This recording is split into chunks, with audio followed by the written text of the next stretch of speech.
have that one cartoon we weren't allowed to watch as kids, but we secretly watched anyway. I'm not talking about cartoons for adults like Family Guy or South Park. I mean shows for kids that, for whatever reason, our parents decided were a little too weird, a little too gross, a little too violent, or a little too mean. For some kids, it was Pokemon. For others, it was Ninja Turtles. For me and my siblings, one of the forbidden cartoons was The Grim Adventures of Billy and Mandy. My mom thought it was too mean spirited and dark, and honestly, I can see where she was coming from. The show's humor is very sarcastic, very cynical, and it definitely leads into creepy imagery and morbid jokes. Now, to be fair, I was probably around 7 or 8 when I started watching it, and my younger siblings always wanted to watch whenever I was watching, so I understand why my mom just banned it across the board for everybody. But, confession time. Mom, if you're watching this video, I have something to admit. On the days we were at a friend's house or being babysat, we watched it. We watched Billy and Mandy when you weren't home. Sorry. I've been holding on to that secret for about 20 years now, and honestly, it finally feels good to get that off my chest. Okay, confession aside, let's talk about the movie itself. Billy and Mandy's Big Boogey Adventure. As someone who absolutely adored Invader Zim during my high school years, and still does adore it to this day, this show is very much my kind of humor. The tone feels incredibly similar.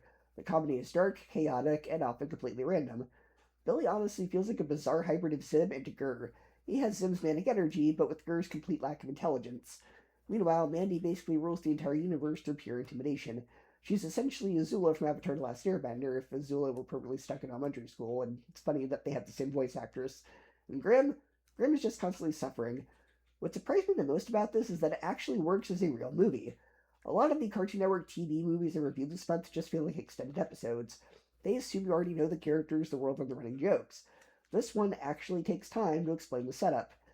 Billy and Mandy accidentally break Grimm's magical hand of horror, which is basically his source of supernatural power. That sends the trio on a chaotic road trip across the world, trying to recover the scattered pieces for various monsters, villains, including for themselves.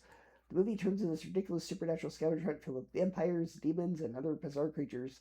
And because it's Billy and Mandy, everything goes wrong in the funniest possible ways. The story structure honestly feels more cinematic than most Cartoon Network specials. Without commercials, the runtime is about an hour and a half, which means with ads, it would have been pushing close to 2 hours when it aired. That actually makes me wonder if at some point in development this might have been considered for theatrical release before getting turned into a TV movie, because the scale and pacing feel much bigger than a typical episode. Comedy-wise, this is easily the funniest Cartoon Network movie I've watched so far during this month. The humor is relentless.